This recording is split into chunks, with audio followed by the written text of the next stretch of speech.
Recording.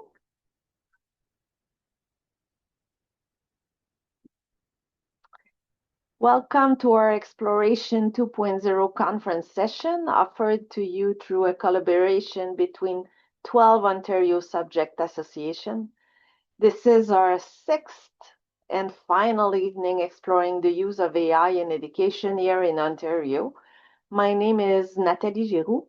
I am the president of the FMO, it's the French Math Association in Ontario.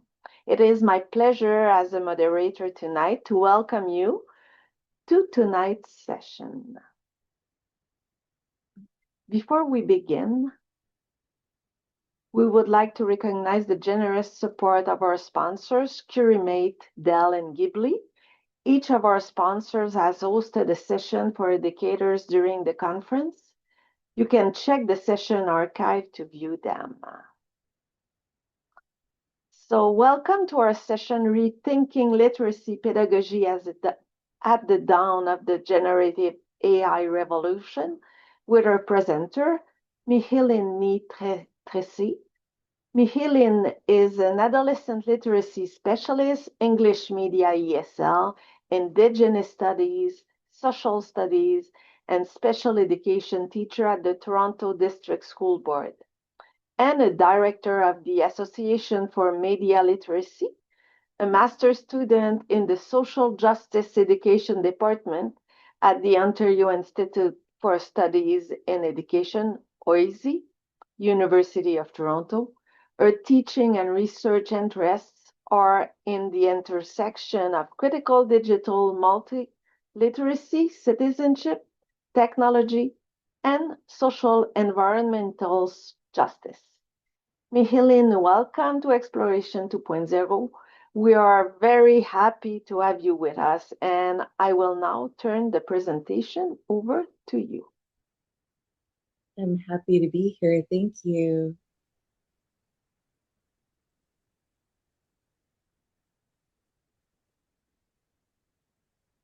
So thank you for joining me this evening on the basically Friday of a long weekend. I really appreciate your presence tonight. This presentation is the story of my ongoing journey as a high school English teacher, trying to navigate what you all are navigating, the disruption that generative AI has caused in our teaching and learning environment. And I'll skip over my introduction because Nathalie did such a great job already. So the story begins when unauthorized generative artificial intelligence use first entered my classroom. It was in April, so this time of year, April 2023, mere months after the launch of ChatGPT.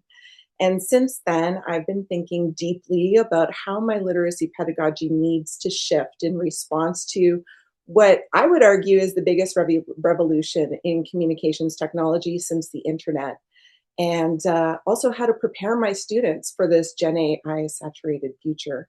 So I've been engaged in action research focused on this question for 3 and a bit semesters now, and I haven't got it all figured out yet, but I feel like I have the basics fleshed out, and I was really encouraged with the results of most of the experiments that I've done so far, and really intrigued by my students' thinking on this topic, which I have to tell you, is not at all what I had expected going into this. So this year, I finally feel like I'm playing offense instead of defense. So before I begin, I want to acknowledge that I, like many of you, have reservations about AI, right? There are a ton of environmental and social issues with this technology, and it urgently needs to be regulated. And while private citizen me would like to opt out of this technology, until that happens, media literacy educator me feels responsible for helping my students navigate this new mediascape. And I simply do not feel that I have the luxury of ignoring this technology and hoping that it'll go away. Pandora's box has already been opened, right? And we can't close it as much as we would like. And our society is already saturated with Gen AI. I'm sure you've been noticing new apps and plugins are coming online every day. And of course, the business world is all in, right? Microsoft's 2024 Work Trend Report found that 3 out of 4 knowledge workers are already using GenAI at work. 66% of employers wouldn't hire someone without AI skills, and 71% of employers actually said that they would hire a less experienced candidate with AI skills over a more experienced candidate without them. And in 2025, their Work Trend Report likened GenAI's impact on the workplace to both the industrial and internet revolutions. And it identified a trend toward what they're calling frontier firms, where every employee basically becomes an agent boss in human agent teams. And LinkedIn's most recent Skills on the Rise ranking identified AI literacy as the most in-demand skill of 2025. Do with that what you will. I know it's LinkedIn, but of course, our jobs as educators are much more complex than simple preparation for the workplace. But we can't ignore the dominant discourse. And AI literacy is already seen as a key skill for the workplace, then I feel that I would be neglecting my duties as a literacy educator if I didn't try to equip my students with this skill. Much more compelling to me is the knowledge that our students are already out there, all alone in the Gen AI wilderness, and they are craving adult supervision and guidance. Common Sense Media's 2024 study, which is already quite old given the speed with which this technology is developing, found that youth are far ahead of educators in recognizing A, the revolutionary nature of Gen AI and therefore the need to adapt as quickly as possible, and B, experimenting with use cases for Gen AI. And spoiler alert, it's mostly not for cheating. But I wanted some local data from our school students to compare to the data that I was seeing elsewhere. So last year, I conducted a youth participatory action research project with my grade 9 de-streamed English classes because I felt that that was a good representative sample of our student population. And we used iThink's integrative thinking methodology, which was developed by Roger Martin at the Rotman School of Business at the University of Toronto.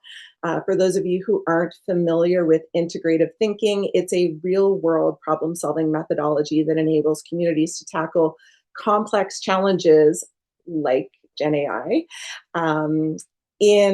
by synthesizing opposing ideas into innovative solutions and engaging real audiences. So in this case, our school community, addressing real problems, the case of the disruption of generative AI, and uses replicable processes through structured tools like the ProPro chart. If you were here last year and you missed Heidi Sewack's presentation, I highly recommend you go back and dig through the archives and check out that recording if you are interested in knowing more about this process. I highly recommend. So you might be surprised to learn that my students are as concerned as we are with cheating and the potential for over-reliance and unethical use to stunt their learning and skill development. But they're also concerned with how generative AI is accelerating truth decay. They do not trust the accuracy of Gen AI outputs, and they want their teachers to teach them how to navigate an AI-generated bias and disinformation that's flooding our media ecosystem. And they also want to know how to protect their privacy from greedy, unethical, unregulated tech companies. And quite frankly, the over-enthusiastic and critical institutional adoption of this not yet reliable technology. They're pretty aware of these kids.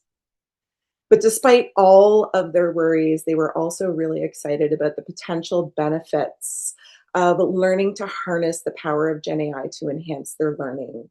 They are particularly excited by the possibility of every student having a 24/7 digital assistant or tutor available to support them with their organization, learning, reading, research, and writing processes. And conversation amongst the forward-looking educators at my school actually has honed in on this as a potential equity issue, right? When you think about it, Gen AI has a great potential here, if used properly, to level the playing field for our socioeconomically disadvantaged students who can't afford human tutors and whose parents might not have been educated in Canada or don't have the time to support their learning at home. The best part of this project, though, was that my students presented their findings to the entire staff. It was very brave of them. But that presentation sparked a school-wide inquiry. So this year, we've gathered a team of interested students and educators. It's a cross-panel group. We're all equals in this group. And we're exploring the same question, right? How might we help virtual secondary school use AI to enrich and augment the lives and possibilities for every student in our school? So we're basically repeating the inquiry we did last year, but this time with the entire school community. We're still under the leadership of the amazing Heidi Siwek, and now our principal is at the table, which is extremely empowering for our students. And our immediate goal is to create AI guidelines for our entire school. We're done sitting around waiting for the board or ministry to do it for us. We're going to forge ahead and do it ourselves from the grassroots up. And after working through that, I think, process, my students were better able to conceptualize better models for Gen AI use in education, and they developed 3 primary recommendations for our school. And this is where my head is at now when I launched into my second set of experiments this year. So first, my students want their teachers to learn how to use Gen AI to create fun, interactive, and enhanced learning experiences for him. This includes, of course, the differentiation that we're already expected to do, but more efficiently, and tailoring learning experiences to a class's unique learning profile by addressing everyone's interests, learning styles, skill levels. But it also includes those unknown possibilities, the countless new ways that we could be learning and teaching, and be more creative, the creativity that Gen AI opens up for us. Second, students wanted teachers to teach them how to use generative AI ethically and responsibly. This includes how to use it as a tutor, as an organization coach, as a reading, writing, research assistant, to provide feedback on rough drafts on a teacher's using a teacher's rubric or success criteria, and of course, how to cite all of this properly in MLA or APA format so they are being completely transparent and academically honest about its use. This is all coming from my kids. And last, but perhaps most importantly, my students want their teachers to help them think critically about generative AI. This includes, but is not limited to, issues of bias, disinformation, privacy, surveillance, safety, effects on human cognition, environmental costs, labor costs. You should see the size of their concerns list. It's much, much higher than the benefits list. So they really want us to help them out there, right? Equip them with those critical media literacy skills. So based on that feedback, I began tinkering with my critical media literacy lessons to incorporate some foundational Gen AI skills and foster critical thinking about this technology. Of course, I started here, right? Because this is the easier part for me. It already fits with my critical media literacy pedagogy. So some things that I've started adding in are algorithmic literacy, new literacy to add to the list of critical literacies that I need to teach and my students need to practice. I found code.org's growing database of AI curricula incredibly useful for somebody who has no idea how to code, right? I'm an English teacher.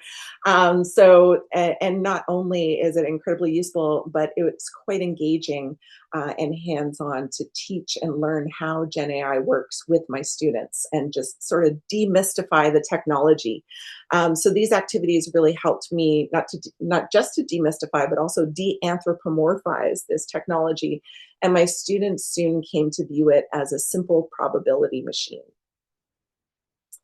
Another fun activity that my students really enjoyed that made bias very obvious for them was doing image generation activities, analyzing those outputs for bias. And I chose to go with image analysis because bias in images is a lot more obvious than in text. As you can see from this sample pair of images, it just jumps right out and screams at you, right? It's impossible to miss, especially when you choose these kinds of pairings that are chosen to specifically reveal bias through the juxtaposition, right? And this compare contrast activity helps students analyze bias not just in a single image, but we also compared the output across platforms. So we were comparing vendor bias as well, right? Some vendors did it better, some did it worse, and that was an interesting conversation for us. And we also used some case studies, lots of case studies actually, to investigate the benefits and issues or limitations of this technology. And this simple act of just collectively mind mapping these as we came across them in our case studies was really revealing. And students actually identified, as I said before, way more concerns than benefits. They had to really think hard about what the potential benefits might be. And if you zoom out, if we could zoom out on this mind map, you would see like the benefits section is this big and the issues section is that big.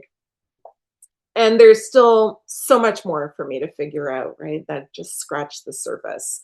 So next steps for me, I'm working on incorporating tips for spotting deepfakes and AI-generated disinformation into our fact or fiction viral news unit. I need to create activities that prompt students to consider the ethical dimensions like carbon footprint, exploitative labor practices, intellectual or creative theft, concerns that have been disappointingly sidelined, right, in this frenzied push to adapt to this disruption as soon as possible. And I'm still thinking, this is the hardest one for me, I'm still thinking about how to approach these quite alarming trends that I've noticed amongst my students, like dishing to ChatGPT like it's a qualified therapist, or engaging with the plethora of toxic boyfriends. Seriously, go to character AI and just put the word boyfriend in there and ask yourself, when teenage girls have all the options in the world, why are they choosing to chat with these? So these are the things that I want to tackle next. I'm not sure where to go with that. If anyone has any ideas, I would love to hear them. This was the harder part. Honoring my students' request to be taught how to use GenAI as an organization, learning, reading, research, writing assistant. And I decided to tackle the writing assistant first because I already had some familiarity with what that might look like based on my own sort of exploratory GenAI use. And I had to think a lot about what authentic authorship might look like when GenAI is viewed as a legitimate writing tool instead of a cheat. So Glenn Kleiman's space experiment really helped me to think about this. I found it a very accurate description of how I personally use AI to compose texts when academic honesty isn't part of the equation. So all those things, rubrics, book talks, slide decks, letters to elected representatives. And probably this is where we're naturally headed with the technology as far as writing assistance is concerned. I can see that, just a hot minute in the future, we're going to think of this as normative. Obviously, kids need to learn the mechanics of writing before being given AI as a writing assistant, right? Just like we wouldn't give calculators to kids who haven't learned basic arithmetic yet. But the more I think about this, the more I think that incorporating AI into the writing process really frees us up to focus on the more important aspects of writing: content, organization, voice. At the secondary level, anyway, when students should already have a fairly firm grasp on the basic mechanics. And I think once we push past this moral panic stage that we're currently stuck in, education will eventually come to view generative AI similarly to how we currently view tools like text prediction or spelling or grammar checks or text to speech software. These are assistive technology tools that enhance writing fluency, right? It frees up the cognitive load. It takes some of the cognitive load off and it frees up the author to concentrate on the most important part of writing, which is generating and refining ideas. And yes, cognitive offloading is an issue that we need to keep in balance with this. So I took the leap toward the end of last school year, and I guided my students in experimenting with asking either Copilot or Gemini, which are our board's two approved apps, to help them brainstorm the pros and cons to common debate topics and to give them rubric-based feedback on drafts of their opinion essays during the revision process. And I deliberately chose to integrate it into the OSSLT prep unit because this is precisely the kind of assignment that chatbots excel at, right? And it's also where the cheating first surfaced in my class 2 years ago.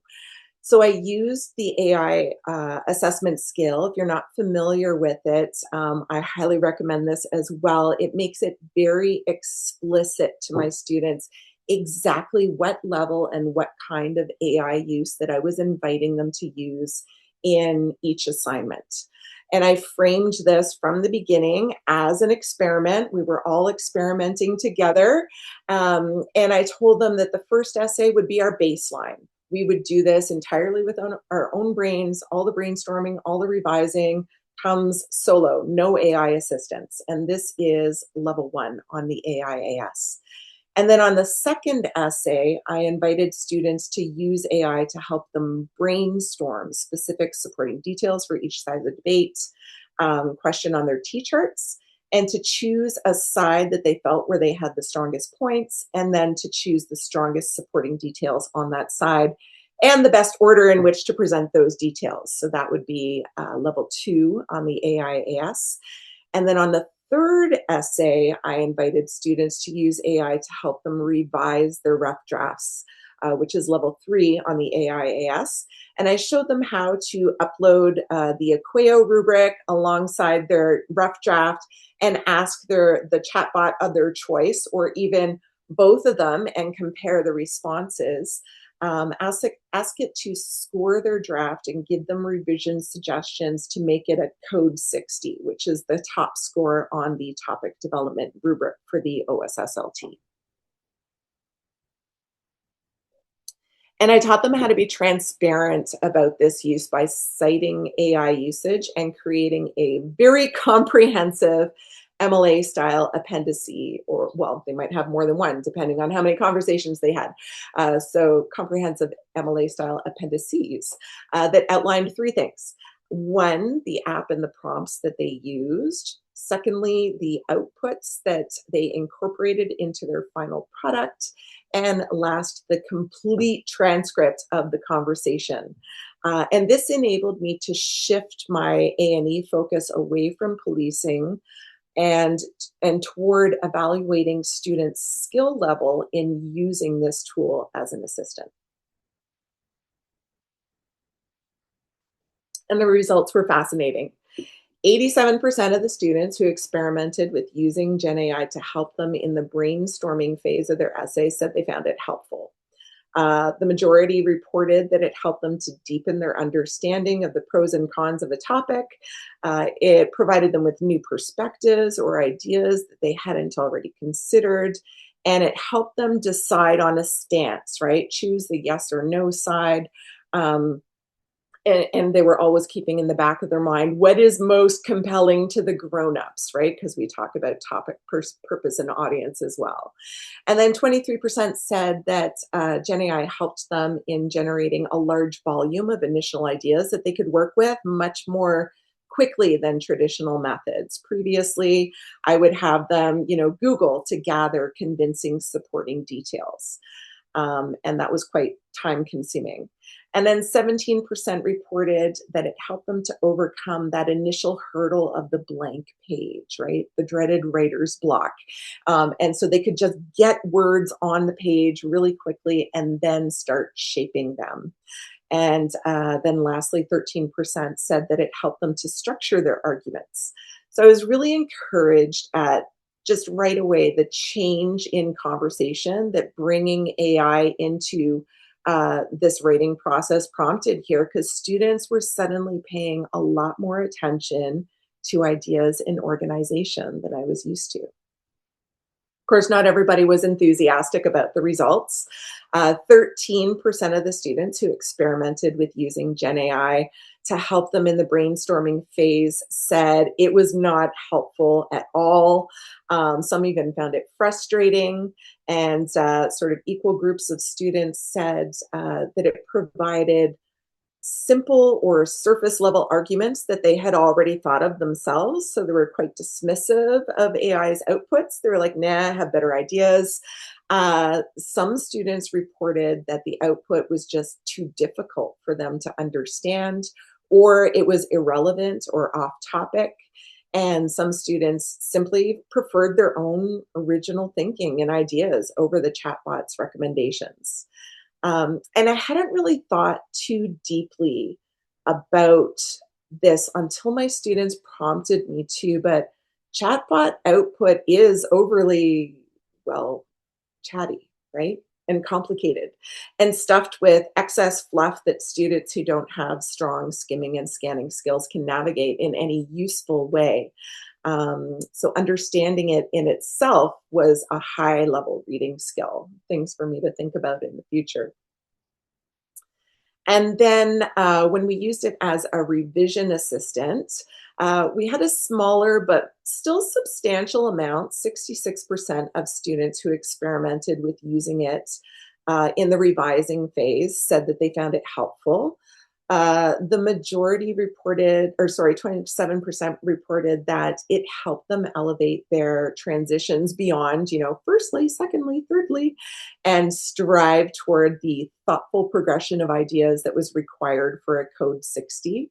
Another 27% said that it helped them choose a more academic tone and vocabulary. So moving beyond surface level concerns like correcting grammar and punctuation.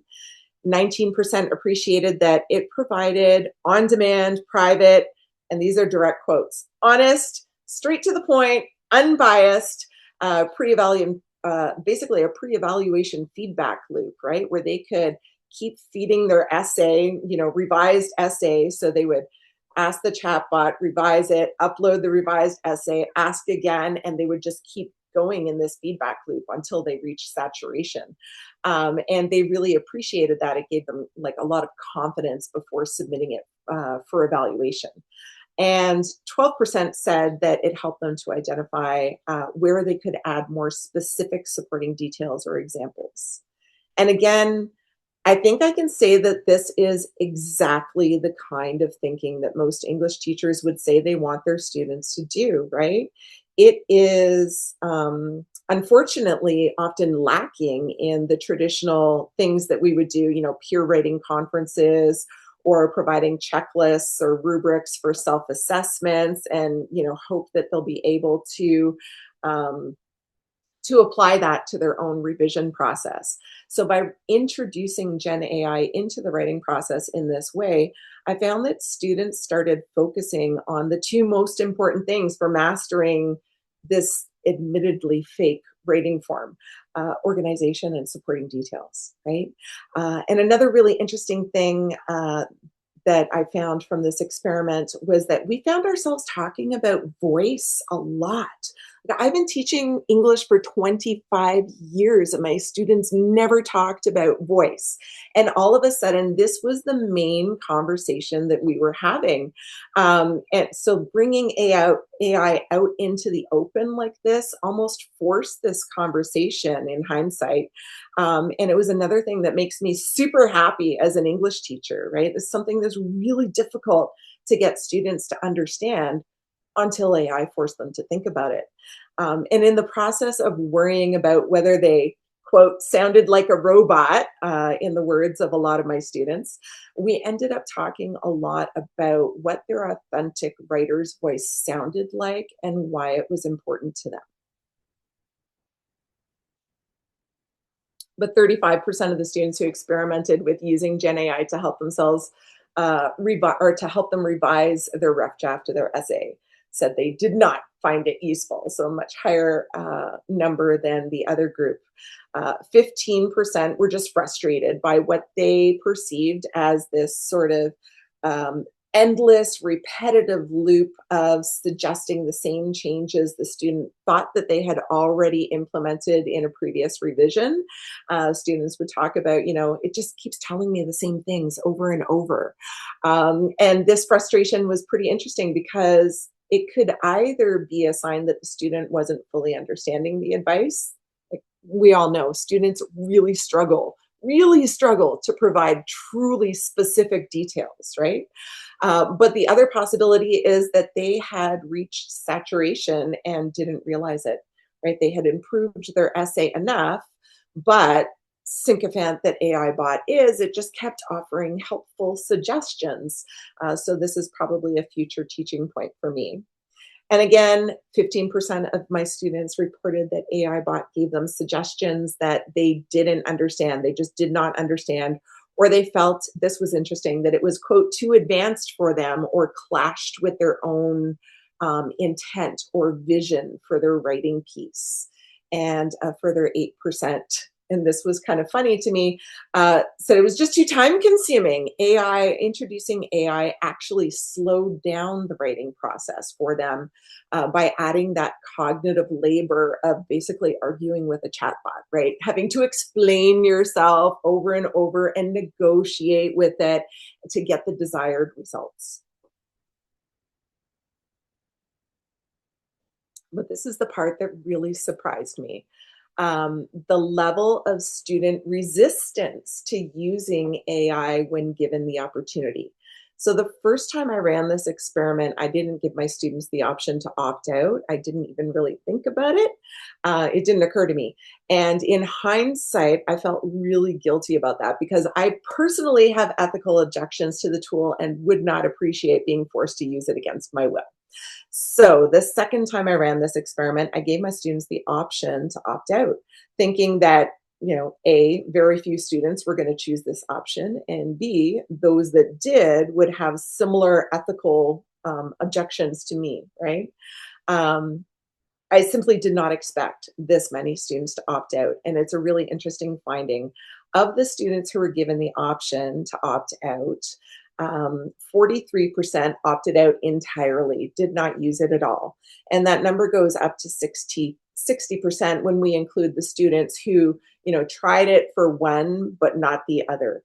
And the reasons for opting out also were not at all what I had expected when I first decided to give them this option. I thought, like I said, that they were going to want to opt out due to environmental and social justice concerns, but my students were thinking on a much more micro level. Their biggest objection by far, which is quite rational, right, is the desire to practice in authentic OSSLT conditions. They knew that they would not have access to this tool on the day of the test, and they wanted to practice the skills that they were going to need to use solo in like as close to test conditions as they could replicate. And then 23% of my students simply expressed a desire to preserve their own unique writing voice and thinking. So there's that ownership piece again, right? And 13% cited concerns about hallucinations or AI's sycophantic nature, which adds a lot of fact-checking labor that they just were not interested in doing. And then we have equal groups, 10% each, found the output just too confusing again, or too complex to navigate, making it an obstacle rather than a useful assistant. 10% said they didn't want what they saw, in their opinion, as unearned grades. And they worried about being flagged by AI detectors and wrongly accused of cheating or plagiarism, even when they were using the tool as directed at the explicit invitation of the teacher. Sadly, only 10% cited objections to high water and energy use, and only 7% expressed concerns over societal harm. And even those societal harms weren't what I had imagined. Yes, many of them mentioned, disinformation, hate, privacy concerns, but I also had a hardcore gamer who was concerned about how it was inflating the prices of hardware like GPUs for his gaming machine, right?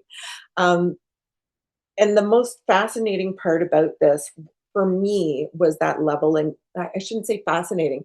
The most concerning part about it for me was that high level of anxiety.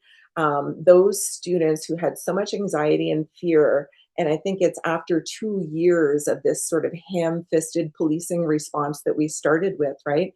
They were so terrified, probably scarred from past experiences, given some of the stories that they shared with me, of being falsely accused of plagiarism or academic dishonesty, that some kids were worried that even though they were allowed to use AI for this assignment, that they would somehow still get in trouble just for using it incorrectly. So they just basically went, hands off.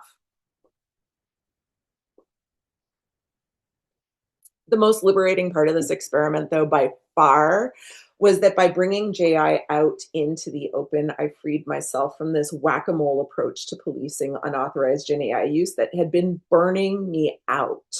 And I had several GenAI assistants distributing the workload of providing that formative feedback to improve my students' rating. My role in the feedback process shifted to, well, an agent boss. And I found myself saying to students, actually, I agree with AI bot on this point. You should definitely focus on this. Yep, do what AI bot said. My job just got a lot easier there. And I'm sure you've all been on this journey too, right?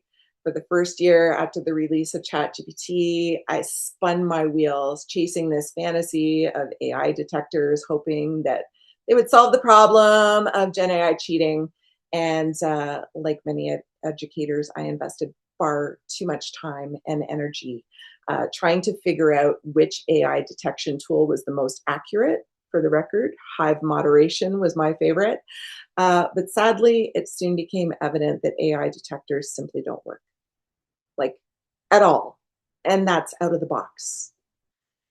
And as you've no doubt experienced, our students have already figured out a myriad of ways, very clever ways, and some not so clever, like really basic hacks, to fool them. Social media is full of AI detector hacks. In fact, this teacher,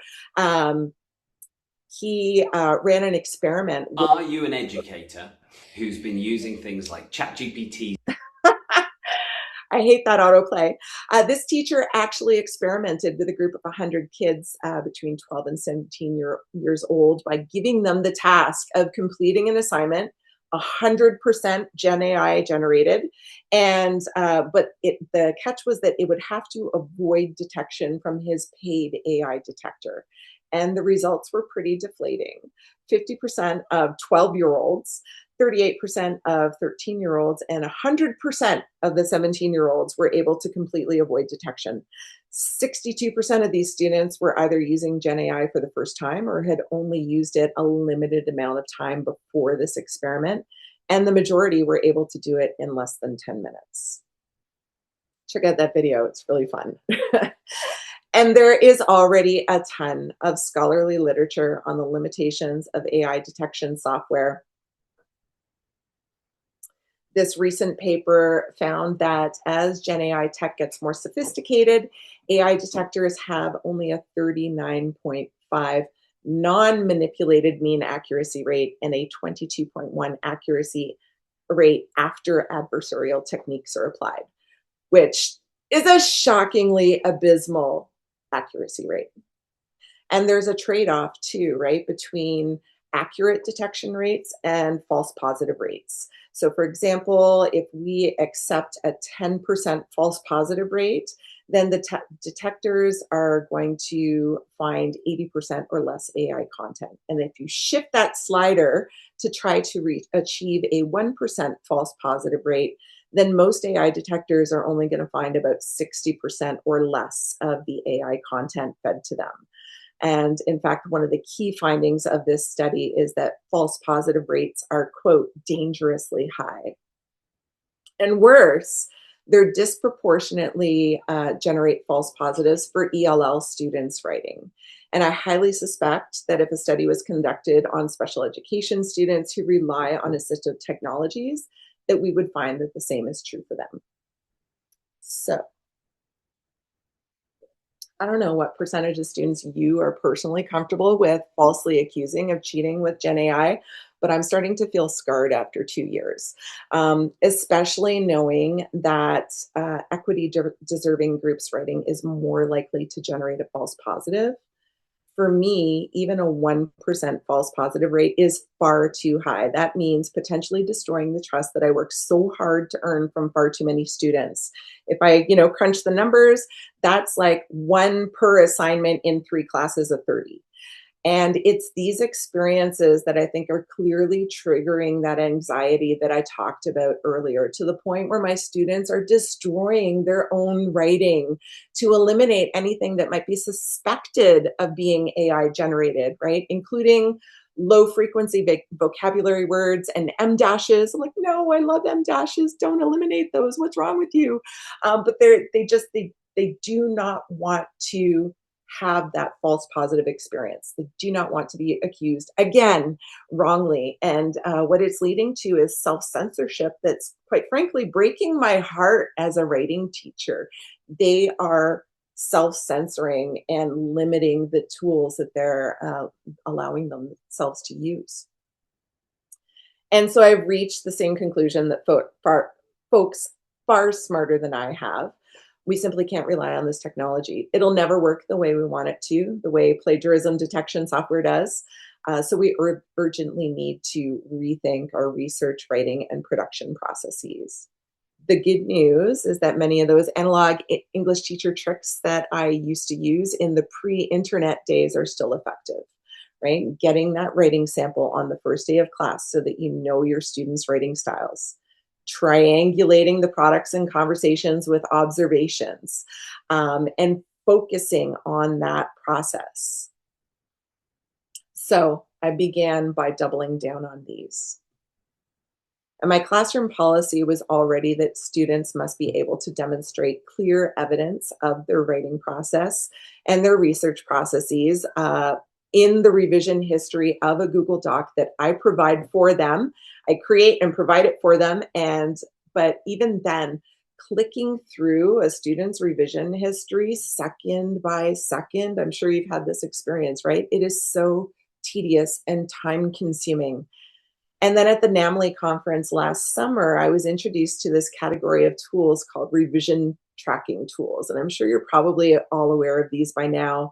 They're Chrome extensions that play a document's version history as video and give you some other stats like how many writing sessions, how long was each writing session, how many large copy pastes, those sorts of things. But even the video wasn't enough. After some experimentation, revision history became my favorite. But I still noticed it didn't do things like show me the gaps in writing. So what I was seeing looked very much like dictation, even if the student was still composing, because you probably had the experience with your grade 9s. They tend to have a very linear, one and done writing process unless we really prompt them to go back and look at their work and revise and move things around and think about stuff. So what I was seeing just looked like, my grade 9 keywording class, and there were no pauses. So this I started to view as still helpful, but obviously not the solution. And then my school board promptly banned it, along with any AI detector or revision history tracking tool anyway. So that just brought me right back to square one. And even if you're allowed to use those tools, here too, our students are always a step ahead of us, right? I observed, because I'm in virtual school, so I have them share screen when they're doing major evaluations and stuff, and I observed students in testing conditions engaging in behavior that essentially looked like they were taking dictation from AI output on another screen that wasn't being shared with me. And the Chrome extension store, if you go in there, is full of extensions designed to do this for students. They don't even have to go through the bother of typing it all out to make it look real. There's a whole category of tools now that you can just copy paste the output from GenAI, put it in the extension, and then the extension will act like it's typing, and you can even choose the typing speed, the error rate, all to try to make it look like authentic typing, right? And then you add to that the whole category of tools called humanizing tools, right? And they play it off as, oh, we're trying to help you sound less robotic in your writing. But really what it is a very easy way to just launder your AI text so that it just completely bypasses AI detectors. And Grammarly is one of these tools. It's offering that humanize your text feature now. And quite frankly, the sheer volume of student work that was setting off my spidey senses had increased in the second year. And so even with all these tools and strategies that I was developing, policing unauthorized and undisclosed GenAI use was still extremely time consuming, especially when the investigation was high stakes and that it was oriented toward discipline. And I don't know about you, but this is not how I want to be spending my limited time with students. I didn't sign up to be a cop. I'm a teacher. I want to teach. So the final puzzle pieces slipped into place for me with 3 further changes to my assessment and evaluation practices. The first, and this one eliminated the majority of the investigations, was simply not accepting assignments for evaluation until the process work had been done.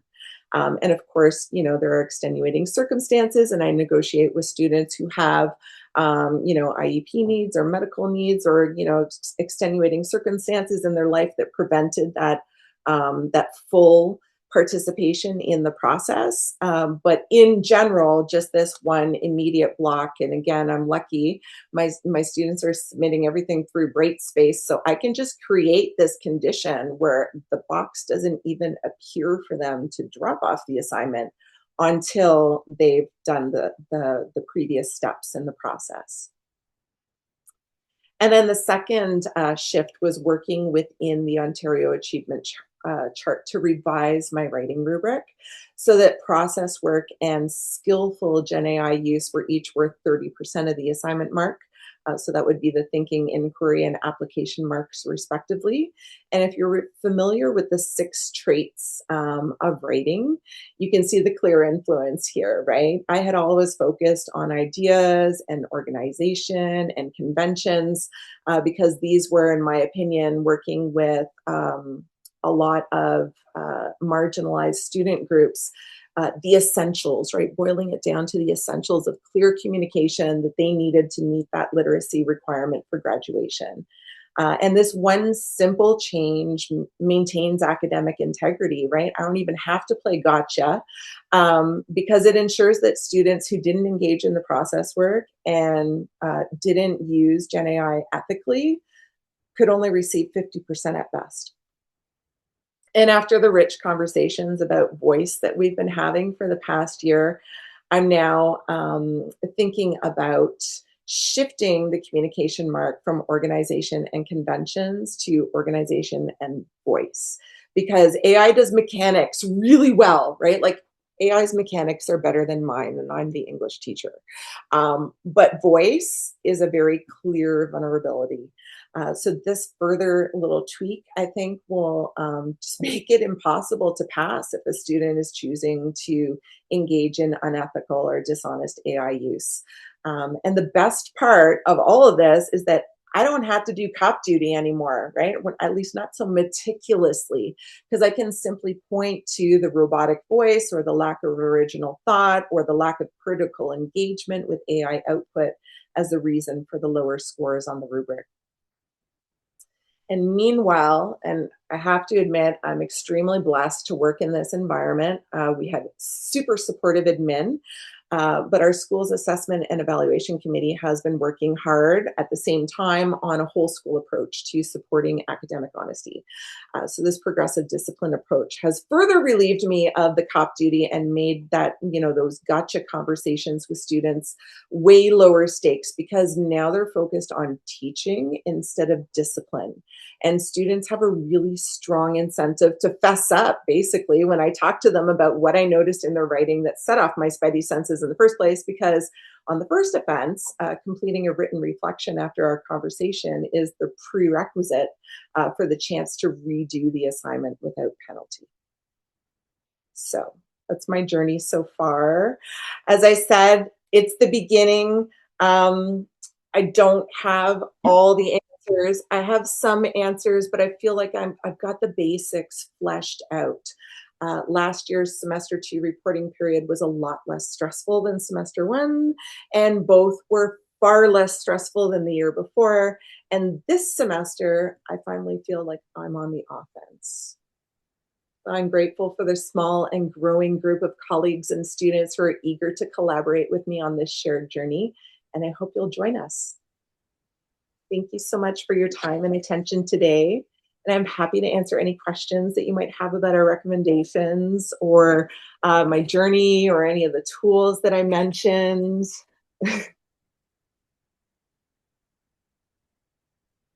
And I haven't been paying attention to the chat, so I'll have a look at the chat.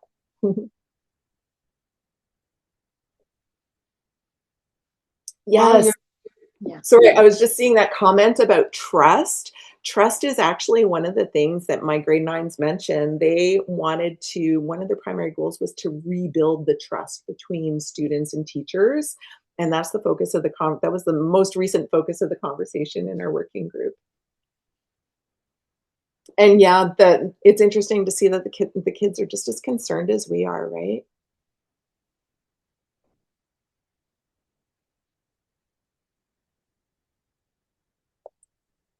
I'm glad it sparked some thoughts.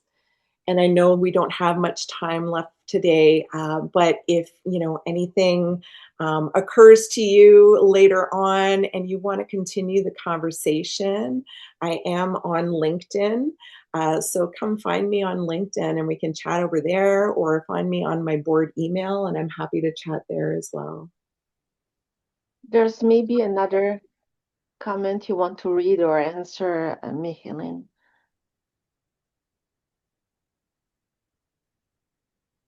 Oh, if the same questions were shared with a different older age group. That's a really good question. Grade 9s are my happy place, so I haven't had the opportunity to weave it in with older students yet. I am working with grade 11s this semester, but that's the Indigenous Studies course. Oh, adults. Oh, yeah, that would be really interesting. Let's do it. Thank you so much. That was it was really great and insightful to see the data that you shared, and leaves me with a lot of questions, especially knowing that students, high school students, are thinking really critically without just taking what is given to them, because having even educators use AI for their workflow purposes. I wonder even if they're being as critical as some of the high school students. It's seems like there's a different purpose of use, or I don't know. It's interesting. Yeah. I was pleasantly surprised with how critical they were. Their critical evaluation schools were impressive. It's really heartwarming. Thank you, and I hope you have a great long weekend. Thank you. You too. So thank you really, Micheline. It was very interesting session, and thank you for sharing with